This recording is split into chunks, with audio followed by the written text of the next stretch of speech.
What is your assessment of the level of layoffs that we're seeing right now in this technology industry? You know, as mentioned, we all know the rational thought here is that this is similar to what happened a few years ago.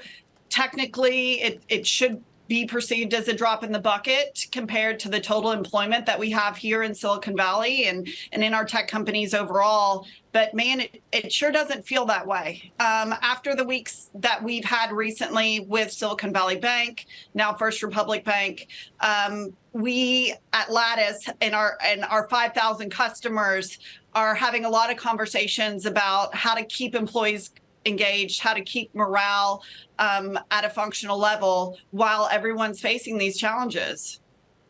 Caroline, we should point out that these layoffs, this latest round, won't happen until mid-April.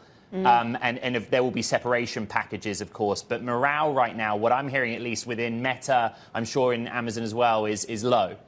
Yeah, and Meta, I'm sure now at Amazon, the feeling that it's not going to be happening overnight. You are a people-driven business at Lattice. Kara, what could be being done differently, do you think, in terms of communication? So much of this is about proactive communication as much as it is about reactive. And you saw in Jassy's memo that he's talking about trying to contain this conversation within the context of the larger planning for the organization, trying to double down on the thoughtfulness that came with these decisions around the job cuts.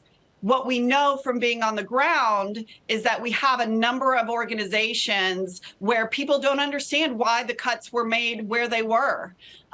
We know on the HR side that it makes sense during these times to cut recruiters, to cut some other administrative functions. We're hearing now, we're learning more about what's happening on the cloud side of the businesses within Amazon. But that's the real question. People want to understand, why are these decisions made? Why was I affected? Why was my coworker affected?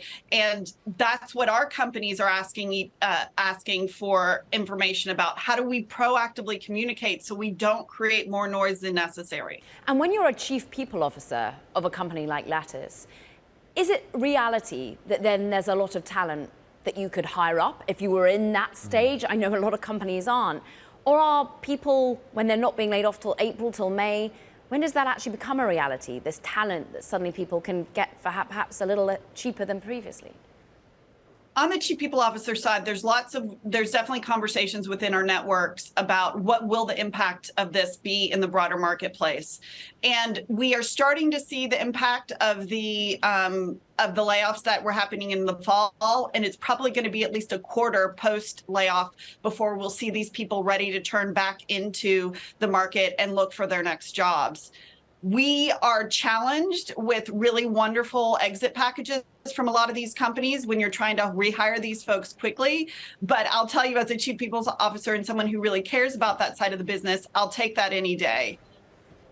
Kara, Lattice is a people management platform, right? It also includes an element of performance review. What are you seeing in the data? What are you learning about how companies are going about drawing up these lists? Because they have to draw up lists, right? You know, in some cases, I've reported in Meta, for example, there have been some kind of more widespread layoffs that were done with a sledgehammer rather than a scalpel. But how do you make the decision? Well, each company is different. The best way to make the decision is to be extremely thoughtful and, as you mentioned, use a scalpel. And yeah, people are coming to our platform. We're seeing usage numbers increase because the organizations that really care about driving the right outcomes for the business are organizations that are turning back into what we know are really good practices: performance management, talent reviews, engagement measurement from a surveying perspective. Those are all things that we provide through the platform. That being said, those are the companies that are going to weather this storm, that are going to make the right decisions if, in the worst case scenario, they have to make a decision about exits. And they're going to be on the other side, having made really strategic, thoughtful choices.